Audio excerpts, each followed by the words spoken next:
Welcome to the VOD Squad, the show about streaming devices, and whatever else we want to talk about that tends to be about stuff being sent over the internet. Hi, my name's Matt, and I happen to be hosting this time because we have special guests today. Not really special, but kind of special. We're special. We ride the short bus. Yeah, sometimes. I'm going to start with Jimmy. Hey, Jimmy, how you doing?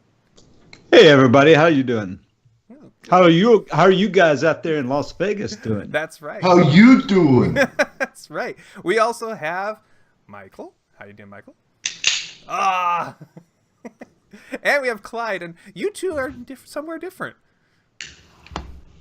We're right next to each other. What are you two? Which is different. Ah, my brain. What did you do? Where are you guys? There was a rift in the time-space continuum, and our dimensions got sucked together in this place called Las Vegas, where I've battled rain and people and just general Las Vegas-ness. Oh, goodness gracious. So you guys are at CES, which is awesome.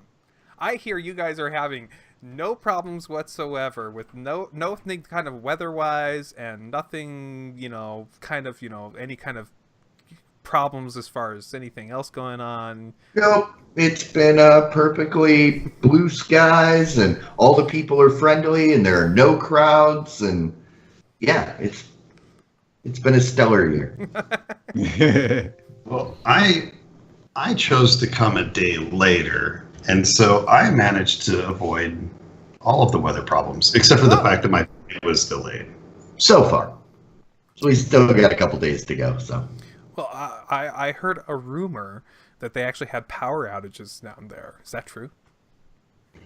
We missed it, but I think we were impacted trying to get over to the other Tech Expo at the Sands, and it was like chaos and couldn't figure out why streets were blocked, and then later we found out there was a power outage that affected a lot of different places. So it wasn't CES, it was Las Vegas that had a power outage. I think it was probably all of the electronics running at CES.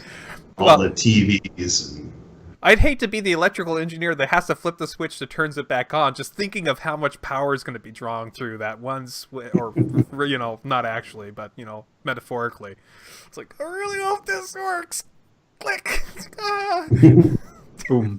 Oh boy, what a missed opportunity for selling smart generators, huh? Yeah.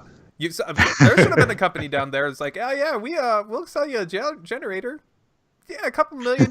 You can have it for, a couple days. You guys all right? Yeah, no, I was just trying to give him a tip on the Skype, but apparently on the Apple version it doesn't work the same, so go figure. It's Microsoft. They do things a little different. So you notice that I'm started the show tonight. That's because I'm actually running the show. Hopefully my internet handles the feed, everybody. I hope everything looks and sounds great. Let me know if there's something going on. Should we start with some news? let's do it. All right, I have to find my page with the news. All right, we're going to start with a little story about 5G. We've been hearing about 5G coming. It's going to be coming here someday, and it looks like it's actually been announced that there is going to be... just so you know, I'm starting the news this week with everything that's not a gadget-related thing. We're saving that for the second half of our discussion today.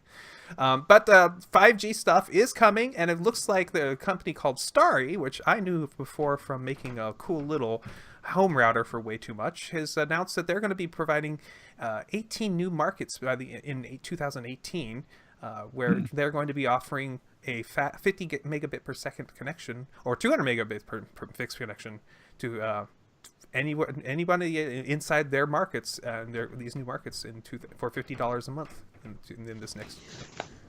tell you how- Can I please be in their market? Well, let's see. Where is that market? I mean, we have.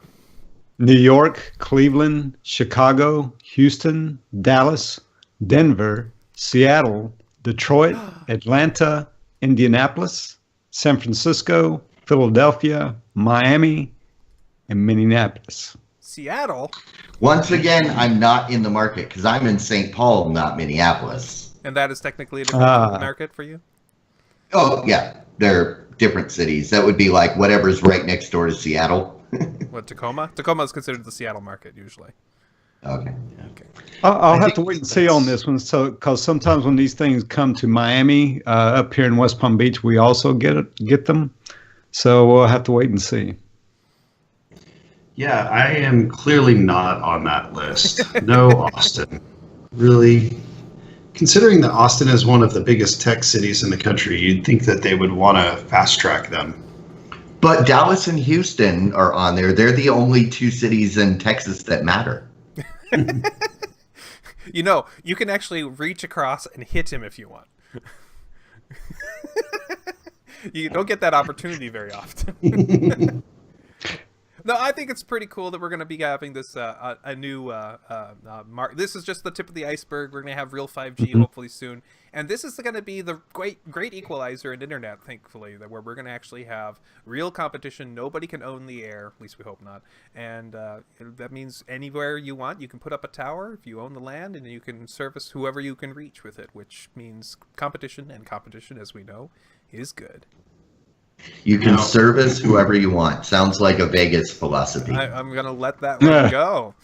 I'm going to let that one So go. now, when you say that, what separates this from other wireless type solutions? Why is it so easy to do that? The 5G technology, as they've been claiming, is going to be is theoretically gigabit to every person, and that's their theoretical maximum. So them saying 200 megabits is probably more reasonable to everybody in their areas. But since it's about as far as you can do with LTE signals, so you can just put it on your existing towers and add another antenna on there and get yourself a coverage for people, and get them that kind of speed for their house or wherever you are. Probably. I mean, that means that last mile problem basically disappears if this works well. Put a little antenna inside your house and plug it into your network, and that's essentially what I had for a couple of years. My primary internet was Clear, which was LTE. But it was enough that I could stream Netflix and do whatever. And we talked about it before. When I would travel, I would just throw that modem in my suitcase and take my home ISP with me. Yeah. Yeah, and the one thing that I would referencing Clear, because I actually had Clear for a while. I was thinking Clear Wire because that's what they were called before they initially became Clear. Before Sprint purchased. Right. And anyways, I did have them for a while, and your point, while it is true that it does solve a lot of the last mile problem, it doesn't totally solve it, because just like with your cell phones and stuff like that, you still have places that are really not very good, and your coverage variability is going to be pretty significant. Getting complete coverage throughout any metropolitan area, it's going to be problematic, and you're going to have all kinds of various issues with how much bandwidth you get and how much speed you get in various places and stuff. So it doesn't totally alleviate that. You still have a big infrastructure cost of setting up all of those wireless towers, or renting space on all of the existing wireless towers and stuff like that. It's why Verizon and AT&T and Sprint don't have absolutely perfect coverage everywhere, right? So it does make it easier to have competition in those markets. Doesn't completely remove it. And don't forget about the fact that each tower has a maximum throughput. So if everybody's connecting to it, it may be able to provide 200 megabits per second to 20 people, but you've got 50 people. Now the maximum throughput is like next to nothing. Always true So- with any shared medium, and that's what we'd be dealing with here. But again, that's pretty easy to get more bandwidth to those towers if there's only a place you have to get it, versus having to get fiber optic to every single street corner, which is harder to do. Yeah. So. Yeah, I tend to agree with you there, Clyde. You know, although I mean the promise of 5G is not only the higher speed, but it's supposed to be the higher capacity as well. But the thing is, I think Clyde's got a point. Let's wait and see how it does, right? Because I'm like Clyde. I'm not really convinced that it's really going to work all that well yet. But I hope that it does. Yeah, and there's also the thing that it kind of makes me mad that they're saying they're giving us 5G. They still haven't provided 4G per the standard. 4G, the standard states is 100 megabits per second while moving and a gigabit per second while standing still. That has not been provided. There is no such thing as 4G on the market. So how can they give us 5G? Well, okay, that's fair to say. That being said, Starry is saying up front that this is pre-5G. They are not saying it's actual 5G. That's the marketing term everybody. It doesn't even meet 4G standard. That might be true.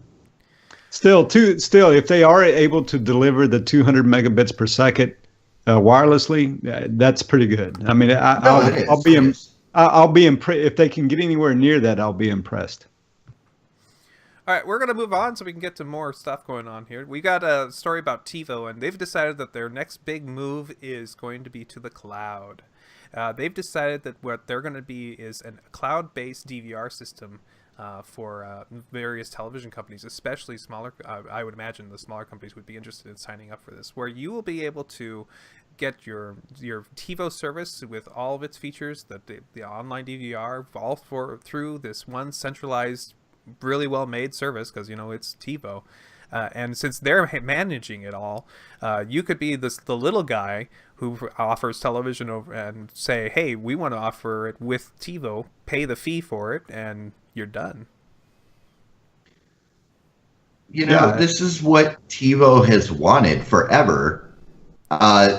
But every time a carrier said, okay, we will do a TiVo box as their platform, they have ruined it and made it horrible to the point where TiVo had to be like, whoa, don't blame us. Rock on. We saw recently that Android is being adopted by many of the cable providers to be the OS for their cable boxes. TiVo, awesome. Yeah, and this TiVo service is said to work with Linux, Android TV, Apple TV, Amazon Fire TV. I mean, it's going to work on anything. So, can I get this? Can I get this for my Roku so I can use it as the DVR that DirecTV Now is currently lacking? If DirecTVR supports it, apparently the answer is yes. See, it sounds like your provider has to choose to use TiVo, and then can offer it to you as one of their things. So, we'll see when it gets released. I didn't catch on the article when they're looking to release it. So we'll see what it really looks like. I mean, I do think this is a natural progression because, I mean, ever since streaming services started becoming available, right? I mean, that was pretty much the end of TiVo as we knew it. They were bound to head, as a service type of offering from that point on. Well, I mean, TiVo continues to put out popular stuff like the Bolt and whatever that new one is. That's true. It's so popular, I don't know what it's called. The Bolt and the Romeo, was it? Romeo, They replaced yeah. the Romeo. No, okay. The Romeo, they put out a new version of the Romeo, I think, that's just an over the antenna one that doesn't have a cable version. But okay. Yeah, rock on. I'm happy for anything that TiVo wants to put out there. We've got a story. This is a short little story about CBS All Access is now available, if you want, through Amazon's streaming service. which you will have to pay for the $9.99 a month version of the CBS All Access because they don't support the ads apparently. But then you get an ad-free version of the CBS All Access through your Amazon account, which if it's like the other services you can add on to the Amazon's streaming service, that means you just get the shows in the Amazon interface, right? Maybe. And So my question is, Michael, do you think you would try this? Yeah, I was just about to say, I think that I probably will give it a shot.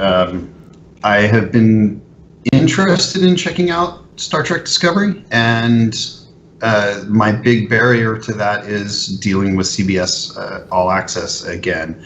And being in the Amazon network, that's how I prefer to pick up my streaming services. When I did a temporary trial of like HBO for our test and stuff like that, I utilize the Amazon subscription service because it's super easy to sign up, super easy to cancel. It's all in one place and it's convenient. So I really like that. I'll probably do that to be able to check out Star Trek Discovery. And yeah, to answer your question, Matt, it does just put the shows, it gives you like a kind of a ribbon for that service. At least that's what it did for like HBO and stuff. It gives you a ribbon kind of for that service, a row. And all of the shows will show up there, the ones that you watch most. And so it's usually fairly intelligent about making good recommendations and provides you an easy place to get to the shows for that service. very cool. Yeah. Go ahead. I'll be interested to hear if there's any other show besides Star Trek that you'd actually watch on that service. Yeah, so here's the thing. There's a ton of shows that I love on CBS. I like The Big Bang Theory. I like Scorpion. There's a lot of shows I used to watch. I just haven't watched them in a long time because they're on CBS. Yeah. That sounds like a bad thing because they're on CBS. Well, as a streamer Right. and a cord cutter, I don't have access to most CBS shows without going through CBS All Access. I tried them, hated it, Right. and wouldn't recommend that experience to anybody. But you're still going to be going through CBS All Access. It's just the Amazon's going to be covering the subscription element. Yeah. So one of the good things about it is there's two things that are changed here. First of all, when I did it, they didn't offer the commercial-free service. Yeah. So getting commercial-free helps a ton. And then the other thing is that a lot of the shows you don't get like full seasons of. You only get like the last few episodes. And that was one of the problems or the complaints that I had. So that I assume won't be a problem with Star Trek Discovery. Well, we shall And you see. know what happens when you assume. Poor Uma Thurman. Yeah, if I can't actually see the whole series, then I'm obviously not even going to do it. Lee Iacocca is rolling in his grave right now. Uh-huh. If you get that joke, you know that Lee Iacocca was not CBS. He was GM. All right, I'm going to have a quick note here. The Golden Globes was this weekend, and of note for us is that Hulu's Handmaid's Tale and Amazon's Marvelous Miss Maisel both won Golden Globes for Best Drama and Best Comedy, respectively. Wow. Okay, moving on. Yeah. We have... I mean, it's great that these, these original content from the streaming providers are getting awards. I mean, that just shows the quality that those guys are able to produce, right? Yeah, and I mean, I don't know if I'm not sure that they've been getting Golden Globes, but they have been getting a lot of awards for these shows that they're producing. So this isn't really news for me. Okay. No. They make amazing shows. They get rewards. Okay. Good for them. Good guys. Good job, Amazon. Good job, Hulu. You guys did well. You got some rewards. Moving on. Has anybody here watched either of those shows? Marvelous Miss Maisel. I have seen the first episode. I want to watch more. Watch the entire season. It was awesome. Mm-hmm. Yeah. Waiting for to have time with my wife to sit down in the middle of the night when the sun isn't awake, because first episode was wonderful but not appropriate. Okay, and my last little news story is Plex is announced in a weird way that they're going to be doing podcasts, which I looked a little bit deeper into the article. What they're actually doing is they're making it so when you go to a movie or something, and they're going to be actually additional information on this on the movie, so a related podcast or a related video blog will be showing up there, along with the other stuff they usually have related on their Plex app. So if you go watch some type of The West Wing, if you watch that on Plex, and it'll pop up and say, hey, you can watch I forget what the name of the podcast was, but there's the one where the guys watch every episode, and every episode they talk about that episode with the people, with some people from the show. So yeah, you maybe run a movie party this way. Ooh, maybe we. So next time you see Things Killing 3, you might. Oh no. No. Next time it's gonna be Samurai Cop and something else. But yeah. Wait, who knows? I don't know where they get their videos from. Maybe they just get them from places on the internet. I don't know. So who knows? I assume if it's Plex, somebody has it on their drive someplace. Right. But I don't know. Actually, apparently it's gonna go out and find them for you. That's the cool thing. It'll be able to go out and say, hey, we know that this show has this podcast. Well, I don't know if it'll work. We'll find out. They already do that for like getting you the extras and sometimes content. And and I'm not. Don't get me wrong. I'm not saying there's anything wrong with this. Rock on. I don't know how it works. Me neither. And that's what makes me scratch my head. And that's the end of the boring news, and now we have some more interesting news about all the different gadgets that was going on. So I've been hearing all this stuff about various things that's been showing up at CES, and I have questions for you two since you two are there. First of all, did you see 8K? No. That was the funny thing. We went to the two main companies that were showing off 8K last year, TCL, Changhong. Neither one of them had a single 8K screen up. It was like What? Yeah, we were actually having a big discussion about this. One of the things that we felt like was really odd this year was that video, like TV technology, doesn't seem to have progressed much, or at least based on what we saw on display, it didn't progress much, or in fact, it largely seemed to backtrack. Really? There was no 8K. All of the cool features that were on display were things that were there last year. Well, in that one TV that you were complaining about, that's been there for 2 years in a row. Yeah, the TCL one. The one that I really like. Yeah. Yeah. How about OLEDs? One of the big displays that LG had this year was the same thing that they had last year. Their just a different configuration. Yeah, but I'm referring to their Nano Crystal. Nano whatever pixel display or Nano whatever. Pixel. They had that same little bunch of pixels and circles. Maybe it was slightly different configured, but they had a very similar thing last year.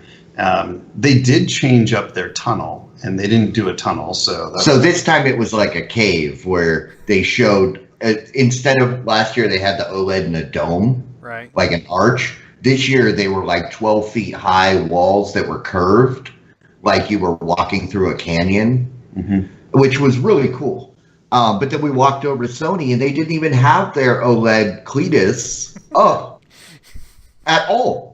Yeah, I mean, last year they had this gigantic wall that was like 40 or 50 feet long by like 20 feet tall, and seamless OLED display that was that big.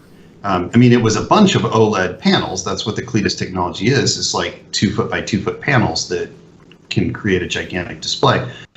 They didn't have it at all. They had a projection They Yeah. did have a big screen. And I was like, oh, is that the Cletus? It doesn't look quite as nice. And then we got up there and we're like, oh, it's just a projector projecting up there, and it's not even an impressive projector. Mm-mm. I mean, it would have been the perfect place to show up the Cletus, and I still am very averse to them using that terrible name. But what was the one that we saw that made it like seem not as bad? Well, it was. It depends on your pronunciation. Yeah. I read it as Jizai. Yeah, it was GZEYE. Jizai. It was like, Obviously, these are not native English speakers. No. I'm sure that will sell well here in the States. So over here we have the Cletus display, and over here we have the Jizai display, and these two are competing against each other. And oh my gosh, The funny thing is, Clyde was talking about the Jizai, I like your name. and Jizai. because it's this little circle like this, and it's got a couple of little like sensors or microphones on it, and then a big dome like. oh, that was the Casio. Yeah. And it was like about this big. And it's like some sort of like sensor that you could carry around or mount on something and get a lot of information and video. And Clyde's comment was that basically this is the thing that we invented that's going to take over the Oh place. no, this is the eye of the device that will enslave the human race at some point. They have created the eye. It's the modern Yeah. day HAL Jizai 9000. is the Jizai. And I picked it up and it's terrifying if you pick it up and stick it in someone's face. Yeah. CES brings us So- our robotic overlords. Perfect. If anybody's wondering why I keep taking the headphones off, you got to go watch a Modern Rogue episode on speech jamming. Basically, the idea is if you delay sound going back to you of you speaking, it becomes extraordinarily difficult to continue talking. And because we're sharing a mic, it goes through Clyde's computer and His comes voice into my is headphones coming out of my face. about a second later, and it just makes it almost impossible for me to keep talking and to think while I have my headphones on. So let me ask you guys, how about the OLEDs? Any difference in the OLED technology that you saw, or No, and or, we did. There was or how about Samsung? Did Samsung announce a OLED? Samsung didn't even have their name listed anywhere. We walked into the booth, and I'm standing there, and I had to ask him. I said, "What booth is this?" And we're No. walking around, and then we finally found the name Samsung on a refrigerator. No. Nowhere. I saw the Bixby name, and I was like, I think this is Samsung, and like get close enough to the door that you can peek in and see the Samsung on branding. It's like, It's like they didn't even want to acknowledge that they were participating this year. well, And Wow. in their defense, I wouldn't want to put my name on Bixby? the Bixby product either. So we went into this air conditioning demo that's controlled by Bixby, and I felt so bad for the poor girl because she's trying to tell it to do something. She'll say, "Hey, Bixby," and then when it does respond, it takes like almost a full like 30 seconds before it goes, "Yes." And a lot of times she had to put their hand over the mic and ask like multiple times, and it was terrible. It's terrible. I gotta say, the worst part about that particular demo, though, was it was a demo for air conditioning. And we walk into this little booth where they do the demo, and it's like 150 degrees in there. And then she tells the air conditioner to come on, and it's a prototype, so it doesn't actually cool the room off. And so you're just like, Oh. I'm really annoyed that I walked into this room. And everybody's already kind of sweaty from Right. bumping into people. That's actually the reason I chose that demo to go into it, because I was like, oh, an air conditioner. I'll be cool for at least 1 minute. And it was actually hotter. Oh. Oh my god. Well, okay. So there's a lot of talk we're hearing over here about rolling TVs. Did you see any rolling TVs? Like their TVs, like on Molly. No, as in apparently there's a television that is in a kind of a long case, and the top comes up, and as it comes up, unrolls the the OLED display that comes out of it. No, I haven't seen that. I did see more of the short throw projectors though. So like Hisense has, it's essentially what we've seen for a while, where you basically set it against the wall under the TV, and then it throws a big picture up. I saw a bunch of those, and I think Hisense has the best one though, because it's smaller. It's and if you don't like it under, you can recess it in the ceiling and fire it down. But with that one, the thing that sets it apart from the others, aside from the fact that it's more compact and you can conceal it, is the fact that their screen, I guess, is lenticular would be the proper word, where the screen surface is designed so it only accepts the light from one direction. Interesting. So when you fire it up, the light goes into the screen at that angle. So if you put it in the ceiling, obviously you'd have to flip the screen upside down. But you could take a light and it diffuses, since it's only accepting light from that one direction. The direct lighting on it diffuses for the most part. Yesterday, I kind of put the guy on the spot, and nobody had asked him about direct lighting, and he was like, and he had to finally figure it out. Oh, I've got a light on my phone. I could try that. Making them work. Yeah, but no, I haven't seen the rolling TVs. I definitely will have to keep an eye out for that tomorrow. Yeah, well, we only made it through maybe a third of the one hall. Yeah, so we still have tons to still see. One thing that I saw that I thought was actually pretty interesting, though, was the multi-view screen. So Clyde's comment was, now we can all sit on the sofa and watch TV again. The idea is that with the width of about one sofa, they had 3 different projectors running onto a single screen. And if you sat basically right under the projector or right in line with the projector, you would see your screen and not the other screen. So for example, like one of the projectors was projecting Toy Story onto the screen. Another one was doing some sort of like animal show and then something else. And if you were lined up correctly, you could see only your screen, and it looked actually rather good. But the field of view of accuracy was extremely small. So interesting idea and technology. Which makes conversation interesting, because he said, that looks delicious, as I'm watching the Barrel of Monkeys drown the dinosaur guy. And it was a bunch of bacon. He was watching bacon cook.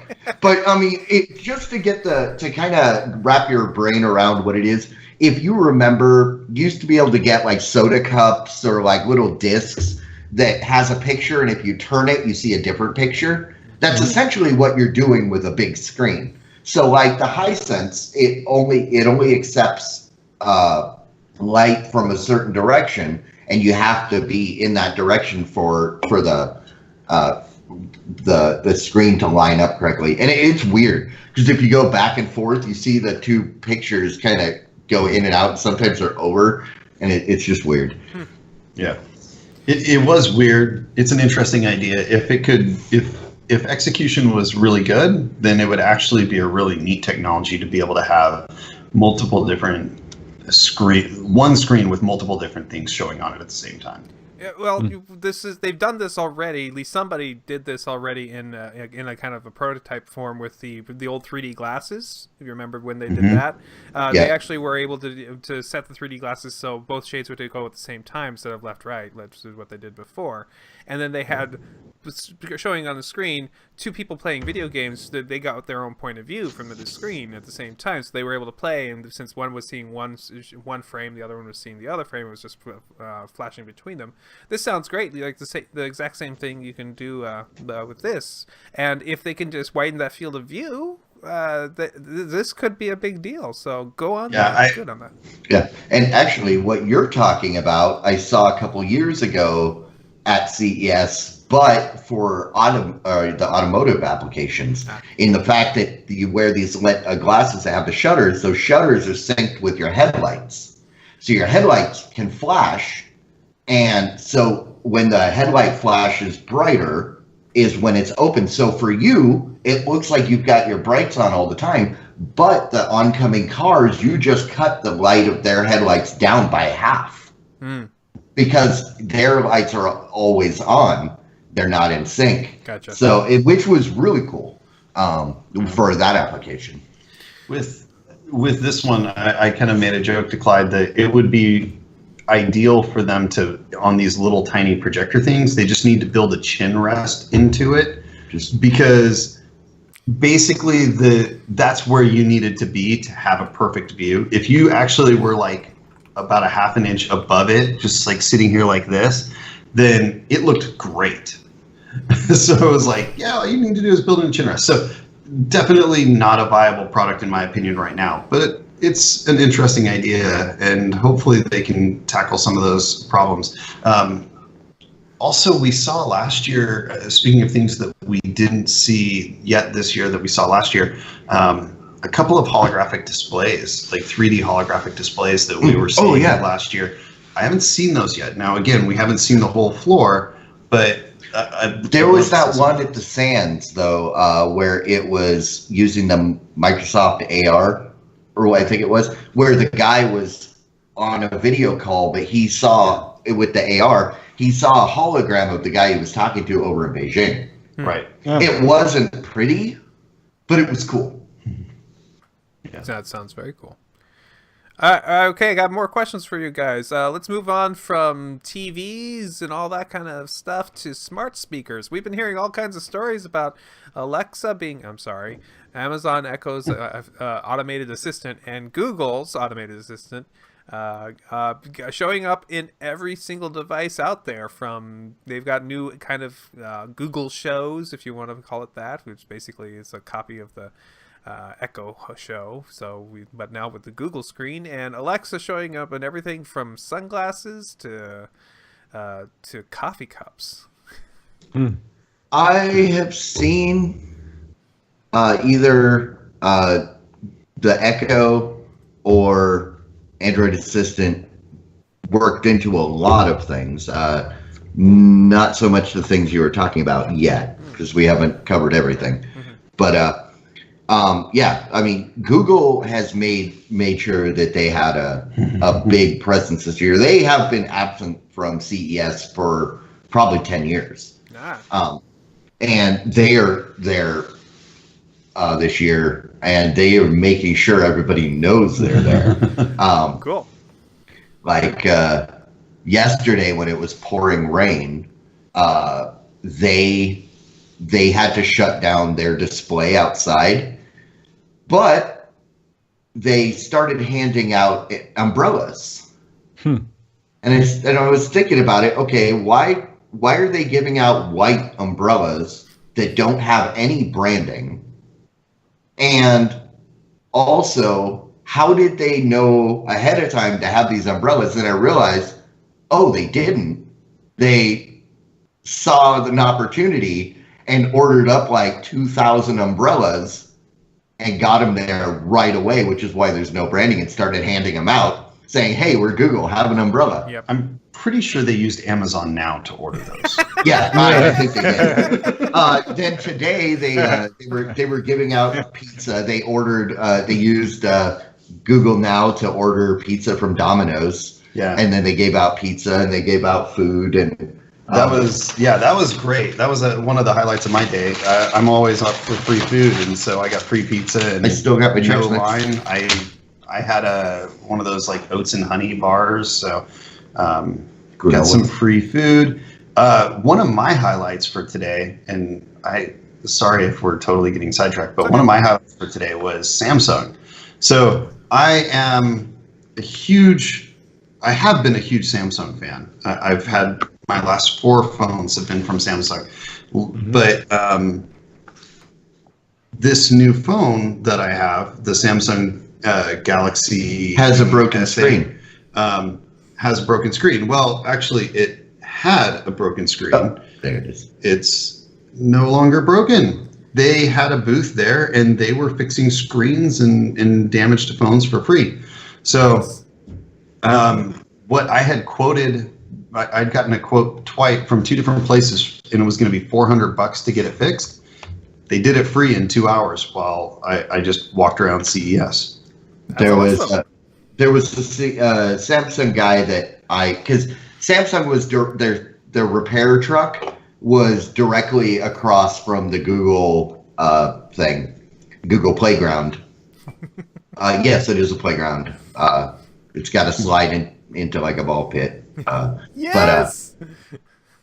But I was talking to him, and he asked me yesterday. He said, "Hey, do you have a Samsung phone? If it's got a chipped or cracked screen, we're fixing them for free." And I said, "No, I've got an LG phone, which is why I don't need to repair my screen."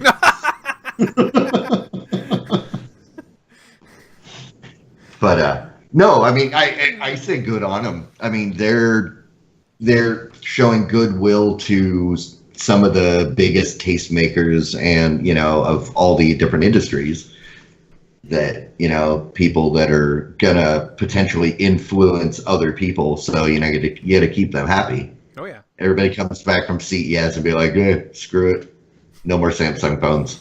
Yeah. Well, that was, like I said, I have been a huge fan. I was pretty skeptical after my phone got cracked so easily. I was a little down on them, and since I think it was a flaw with the curvature of the screen, because it did break on the corner, and the way that it broke, it kind of shattered out right on that corner. And so I think it had to do with that curvature. I'm not sure if they've changed the glass or anything, or if I just particularly had a particularly weak one. It's not like I even dropped it any significant amount or anything. I never saw it get dropped, so I'm not even sure it ever even did get dropped. But someone else dropped it. Well, one of my kids may have dropped it. It was on a table. I walked away for an hour, came back, and it was back on the table. But it was a table that was literally 1 foot off the ground. So if the screen broke from a 1 foot fall, that's still a flaw in the phone, because most phones can handle a 1 foot drop. In fact, I've had a lot of phones that have handled 4.5 foot drop, from my hands while I'm looking at the screen. So, but they repaired it free. As long as it doesn't break really easily again, then I'll reconsider whether or not Samsung's a good brand again. Maybe you have to wait till next year when they fix something else. So, I'm just curious. Did you find Cortana anywhere at the show?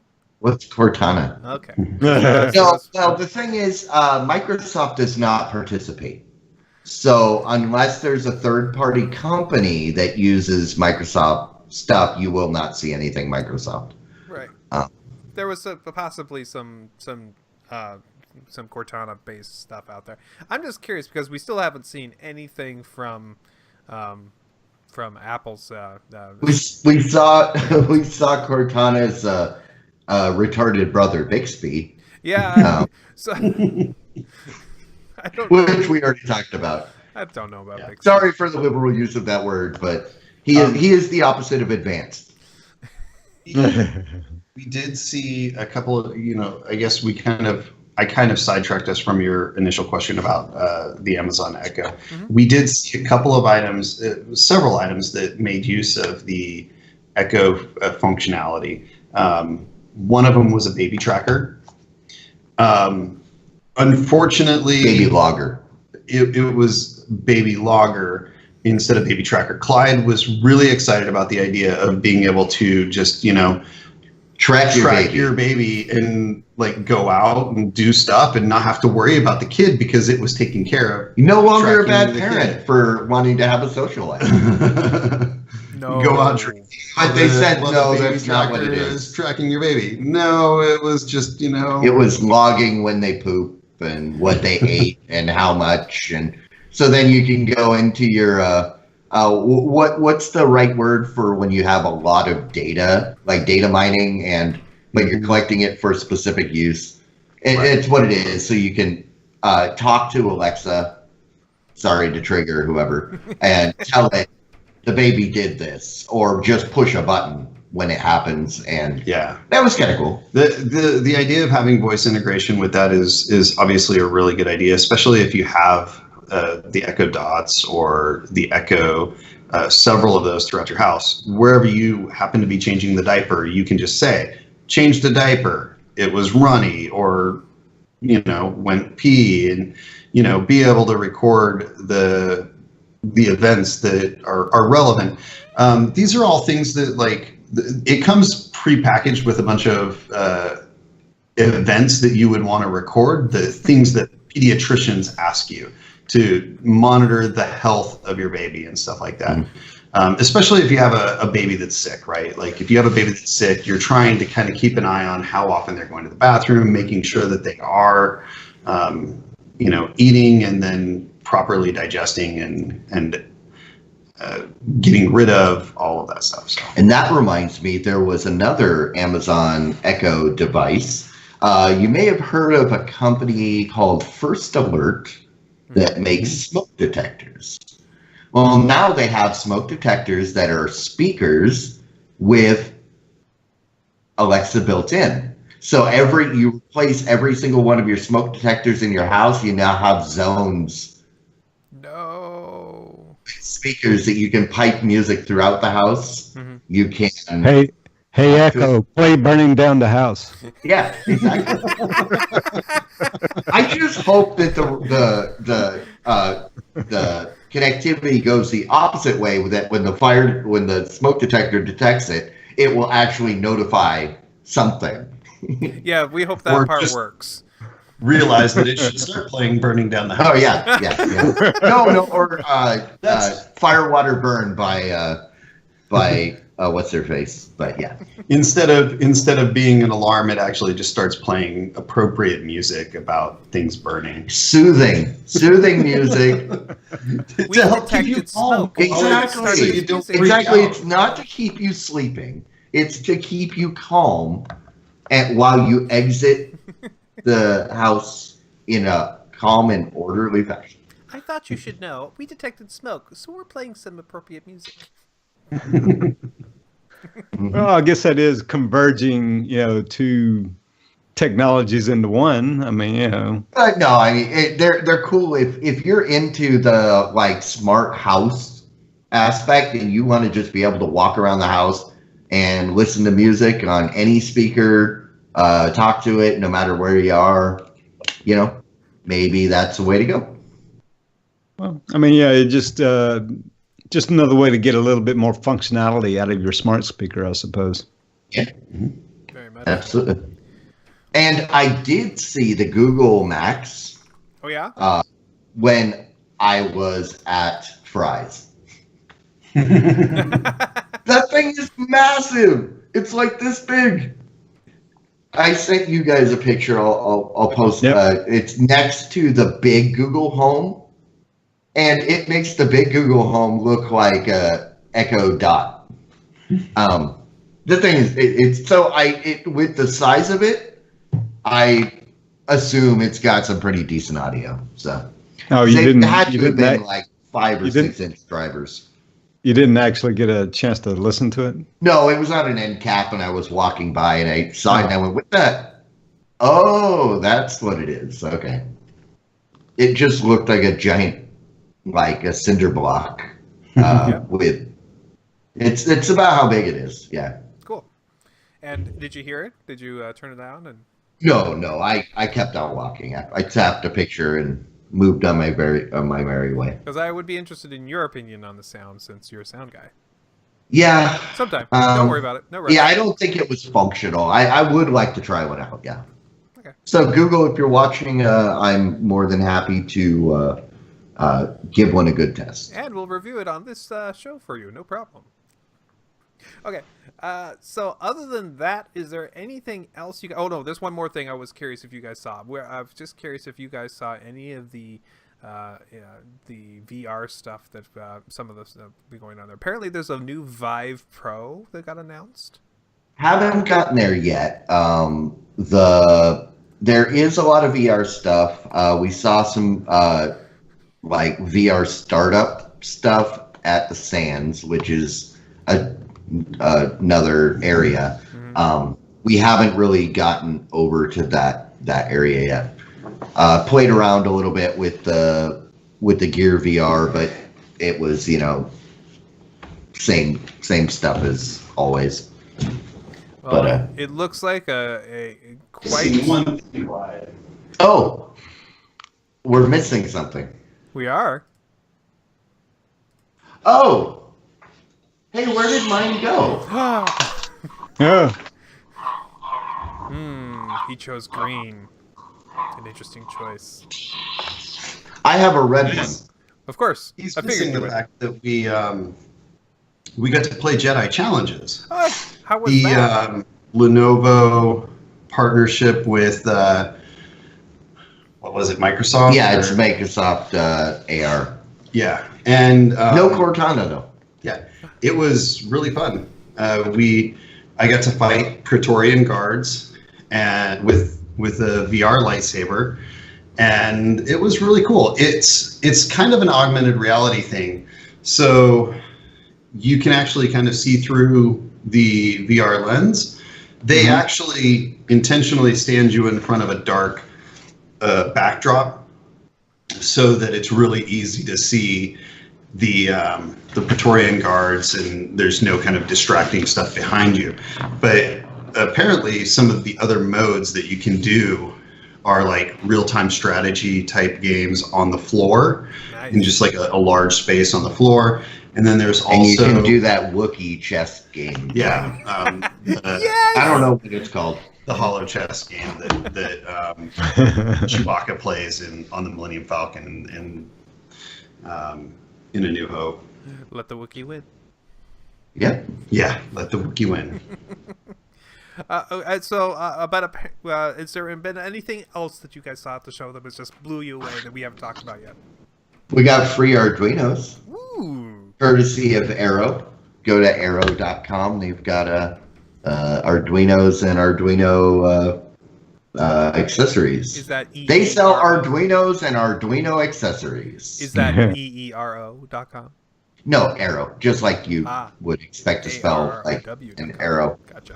That actually confused me. I looked right at the display, and he'd said that it was Arrow, and I was just like looked right past it because I was like, I didn't expect it to actually be named and spelled the way. Yeah, I know. And then when I went to the website, I was like, they can't have been able to get arrow.com.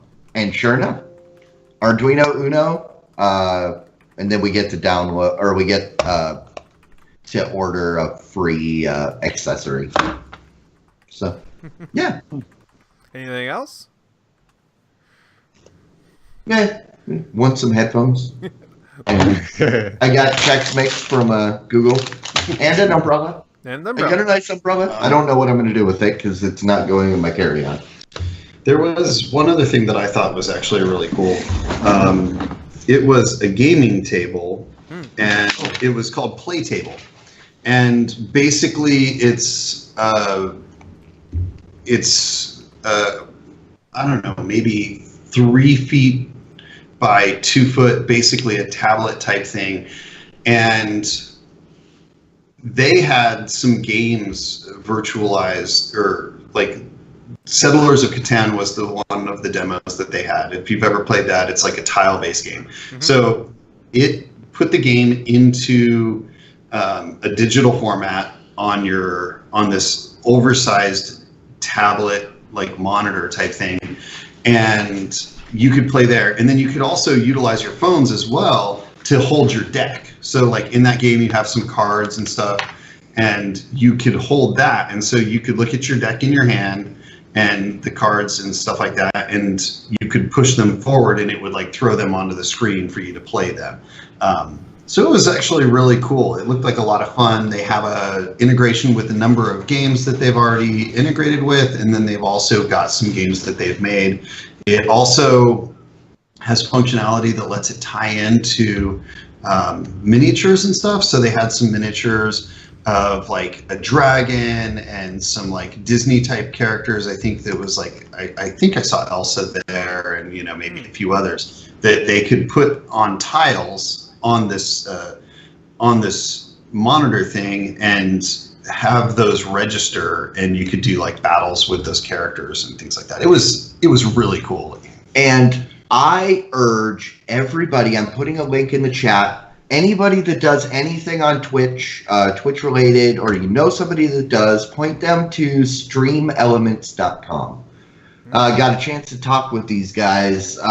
They've got a really cool, they do Twitch integration, customizable overlays, and I checked it out a little bit when I finally got home. Cool guys. Their stuff looks great, and it's what a lot of people have been wanting. I know I use Streamlabs and a couple different to get some of the info onto the screen that I want, but definitely, I kind of mentioned Diamond Club a little bit. We need to get them, get some love out to them and see if we can get them to come in and maybe do some custom Diamond Club related stuff. That'd be cool. And the best part is, I asked them, they gave me the thing and they were giving me the pitch, and then I asked the question, how much is it? And he said, oh, it's at the bottom. And it was my favorite price ever, 100% free. Cool. So there's got to be something that, some way that they make some money on the back end. But definitely check it out. And there may be something there that you can do. Very cool. All right. And anything else that anybody wants to bring up about what's been going on this week, CES wise? I mean, it was better today now that it wasn't like soaking wet. Got to hang out with Tom Merritt and Podfeet and OMG Chad and a whole bunch of people yesterday. It was a lot of fun. And I will say, in public, making this permit, Tom is just as awesome in real life as he is on stream. It's like the same personality, same everything. So in other words, he's a jerk. Yes, I would have been able to make it there a little bit late if it wouldn't have been for the weather causing like half of the flights into Vegas getting delayed or canceled. My flight ended up being about 45 minutes late, which it already would have been late getting there, so I ended up just being too late to get over there. So I was a little disappointed in that, but so far it's been a lot of fun. I've enjoyed it, but I've only been there for one day, so there's still tons for me to see, and hopefully we'll see some more interesting stuff. Maybe we'll see some of those displays that kind of slip by. I'd like to see the roll-up display. Yeah. Okay. Well, I guess that leaves us with our last segment that we end every show with, and you guys won't see this, but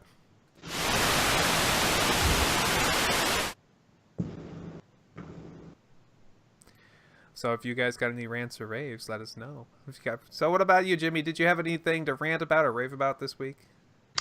Well, the one thing I will say is that I think show before last, I think it was Clyde made the suggestion to watch Jean-Claude Van Johnson. And I got to say, Okay. I'm really enjoying that show. Very nice. It is so great. It is so great. I've every once in a while it came up and I said, "Ooh, I hear this show's really good." My wife's like, "I don't know." I said, "I don't know. Everybody's talking about it like it's hilarious. We should consider it." And I don't know. Yeah. We'll see about that. And I'll also say I can't wait for the new season of Bosch to come out. I think it's coming out any week now. So as soon as that hits the airways, I'll be watching that one as well. Your favorite show? Yep.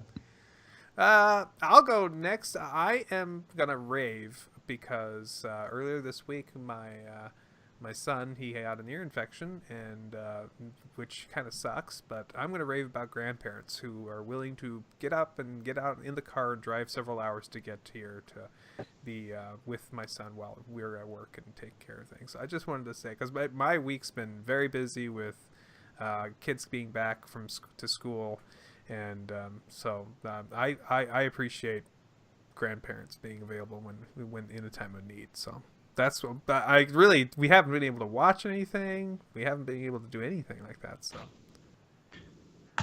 all right, I'm going next. My only rant is back to Casio. No, just no. And I put a link in the chat. Open up that link and look at this thing and tell me that it is not the eye of the thing that enslaves or destroys the human race. Hold on a second, I'll bring it up. But, I mean, you're going to create it, fine, but the name, no, GZI is not a good name. What? Oh. And what is this thing supposed to do for you? It's think of like their version of a GoPro. Oh, okay. But you can like mount it on stuff, and it's shock mounted. So it looks like, if you look at it, it looks a lot like a Casio tough iron watch, like an active sports watch, but with a camera in it. Mm-hmm. If you remember those big bulky watches that had a little plastic from the late 80s, early 90s, yep. It looks like that, but with a camera, which I get it. They put a couple things that they had and just put them together, but no, the name. Just rename it. GZI is not the right name. Just no. Okay. Michael, have anything? Yeah, I'm going to rave about Samsung fixing my phone and saving me a bunch of money.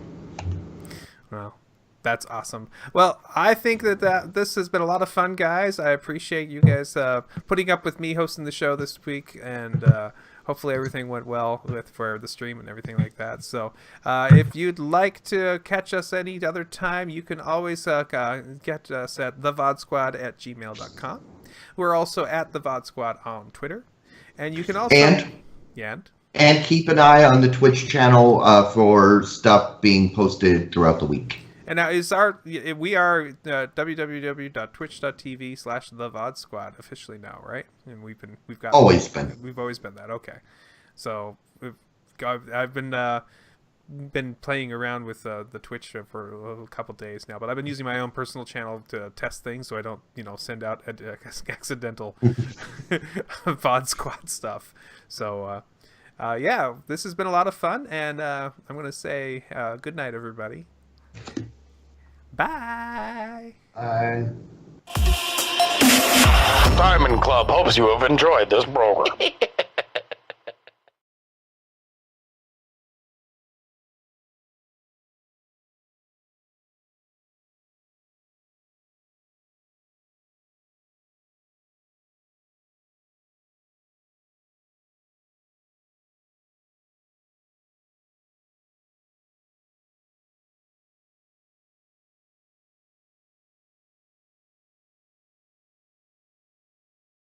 And we are back. We are going to do Eye of the Tiger. Everybody, please go to tvs.showbot.tv and vote for your favorite. And it sounds like there's a good one on there. Let's find out. All right, what are we got here? Yeah, that's. I don't know if can we pick that one. I guess we're gonna have to. Not if it doesn't get enough votes. Hurry up, make sure it doesn't get enough votes. I don't know what it is. I am actually not looking at that screen right now. So, oh, I already have Showbot open.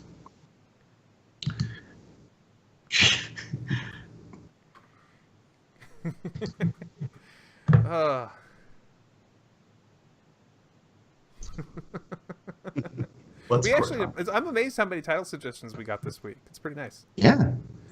And you guys, when you capture this, you just copy it, just get a screen grab, basically. I can take care of that. Okay, I could do it too. I've got the document open, so I'll just do a screen grab like I normally do, and. Okay, so what's Cortana is getting up there. Hey, Echo, play Burning Down the House. That's a good one. I'm confused by this company name that is spelled correctly. Correctly is not spelled correctly. That would be my fault. I didn't mean to do it. Wait a minute. But that was intentional. That was not intentional. No, dude, just roll with it. It was intentional. Okay, fine. It was. Because the name was, that's the irony. I know. Was that. I know. It's awesome. That confused me a lot. I read that like 3 times. I was like, am I reading the word correctly? Because that doesn't seem right.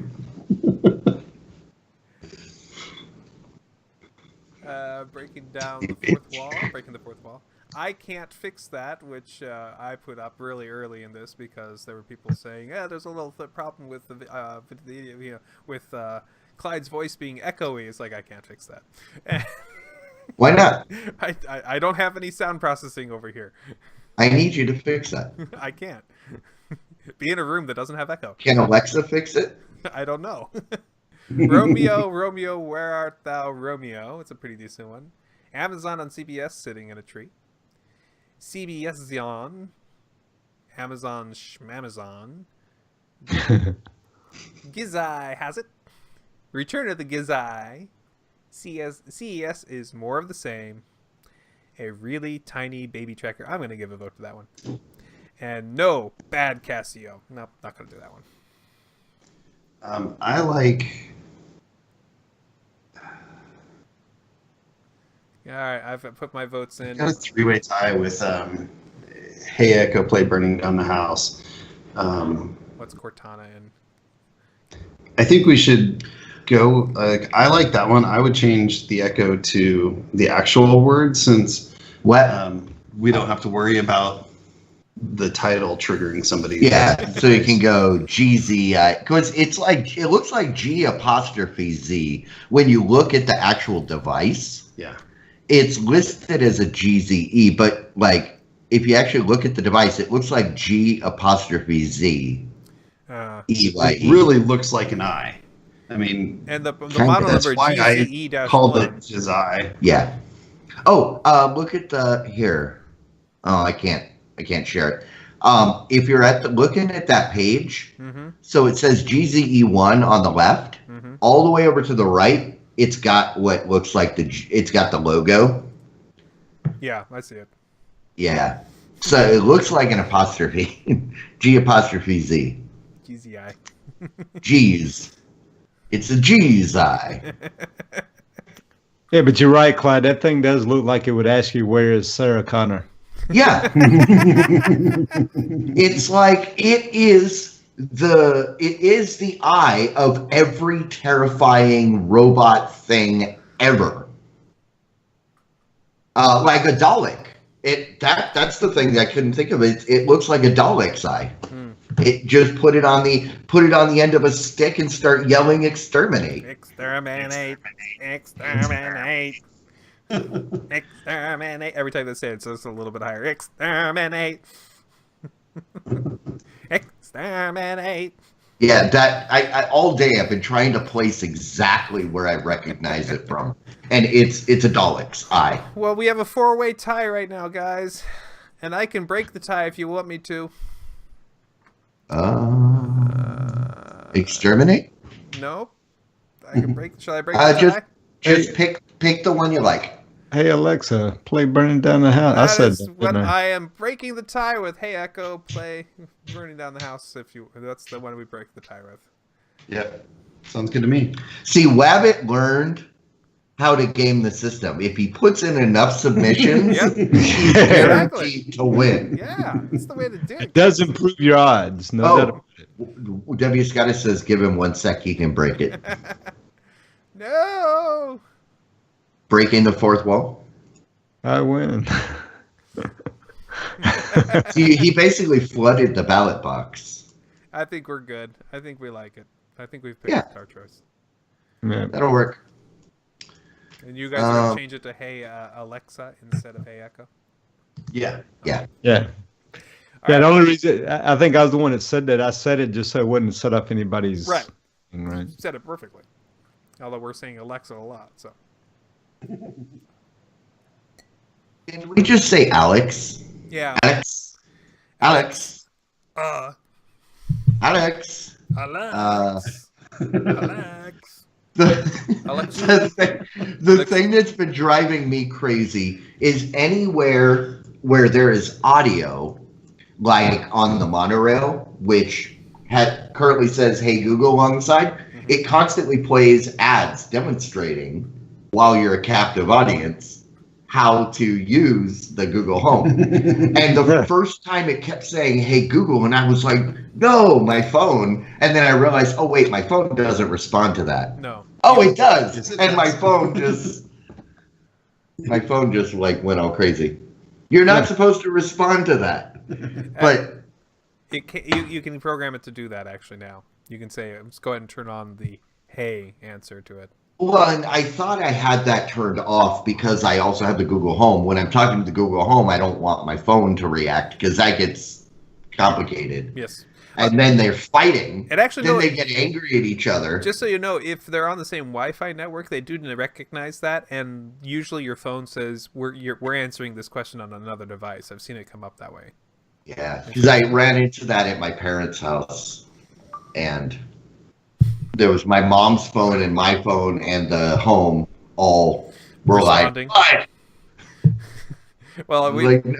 we've been getting timers in multiple places in the house recently, think which it's has been car. kind of fun. When it's like we set a timer, and then the timer goes off, and it's also going off somewhere else in the house. It's like, oh, we got somebody go find that, turn it off. But so you could easily. Yeah, so we could put them together. All right, cool. What did you make? Yeah, they gave us when we played. They gave us these little toy lightsabers. It has like an end, and this comes off, and so you can actually screw two of them together and like have dual like Darth Maul lightsabers. Nice. Apparently, Oh, very good. I don't think you have to screw it. Look, it's got the button. If you right, but if you look right there, it's got the snapping button, so you just snap it into mine. Right. It does have to screw though, which annoys me. I don't know Oh. why. I don't think it. Maybe. Oh, It's just a tiny little bit of screw. So I guess the lowdown of the CES is same old OLED screens, but hey, they have lightsabers.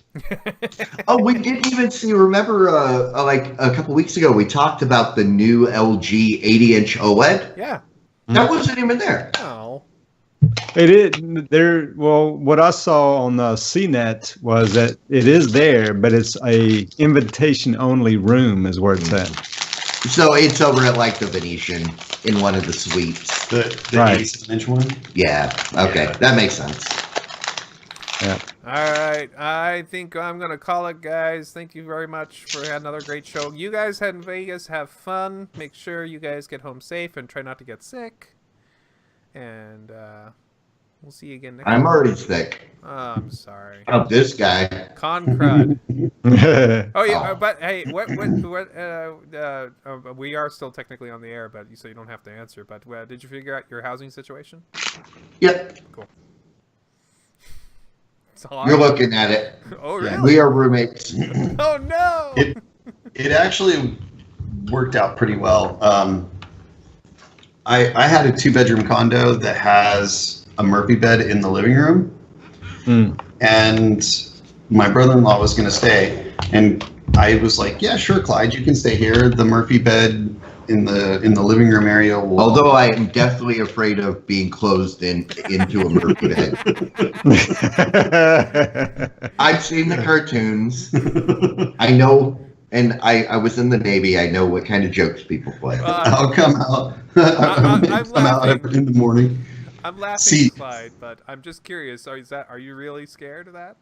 Okay. The Murphy bed is a two for prank.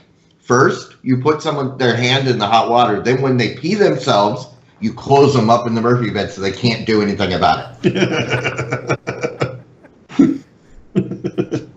Yeah.